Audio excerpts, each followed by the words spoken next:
Unfortunately, whether we like it or not, we don't, we're all getting older. And what can we do about it? Not much. We could go to a plastic surgeon, get a bit of Botox or whatever they do, if we have a lot of money. With cars, that's a bit simpler, however. And this Mazda 3 also went to a plastic surgeon. They didn't change the exterior, but they did the interior.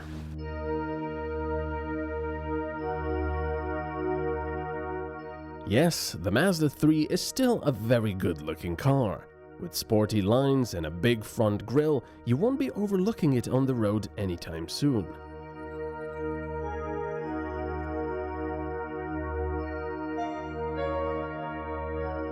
Especially if you opt for any equipment level apart from the base one, as you'll be getting full LED headlights.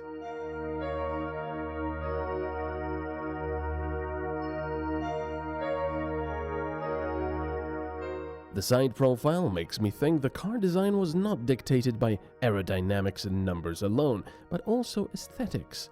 The improved round shapes are still great today, when square corners seem to be popular again.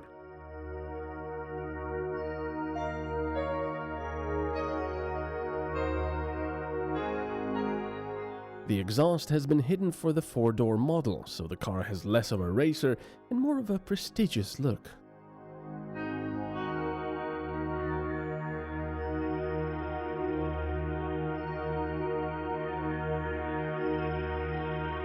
The engine in the test model was a 2-liter petrol. As is traditional with Mazda for some time now, the motor is not accompanied by a turbocharger.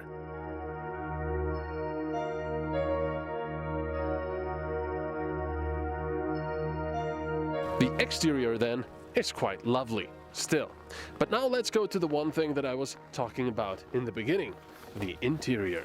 The interior is now a bit more luxurious. And that's the whole point of the plastic surgery. Even though you bought the Mazda 3, you feel like you're sitting in a Mazda 6. This center console, for example, with its little cubby hole here and the cup holders, everything feels nice and of high quality, especially this lovely beige or white leather. And also the seats, they're extremely comfortable, and this perforated white leather I absolutely adore. It makes the car look prestigious. Although I would advise you to think about whether you want bright or white leather like this, because it gets dirty very, very quickly. Also, another cool thing is the head-up display. Now, before in the Mazdas, it was of a little ugly greenish color. It felt like you were using an old computer. But now everything is in color. It's also slightly animated. For example, if there's a car behind you that you don't see, you get a warning not only on the rear view mirror, but also on the heads-up display. The Mazda is really beautiful and elegant with white leather. The seats are comfortable and heated, which is nice in cold winter days.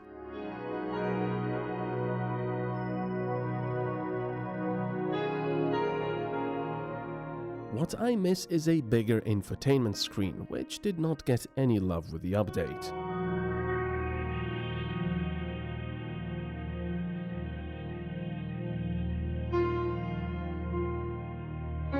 But I can forgive the Mazda 3 for that, as it turned out to be a rather lovely car for everyday use.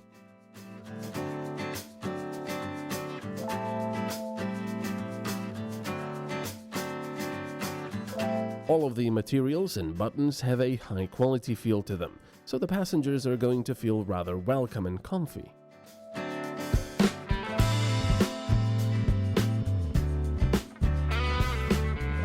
As a driver, you'll be happy to know the manual transmission is still a joy to use. The engine, while not a racer, is rather quiet and refined at low RPMs, as well as always predictable, as it lacks any turbo lag. Why is that again? Oh yeah, no turbocharger.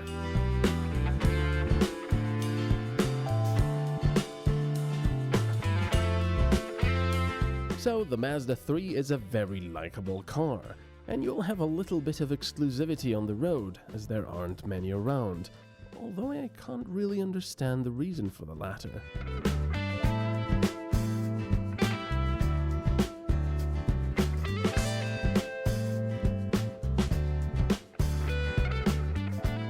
you're thinking about buying one, I suggest taking at least the second level of equipment rather than the base, as you'll be paying a little bit extra for a lot of extra equipment, such as heating of the steering wheel, digital radio, and the full LED headlights.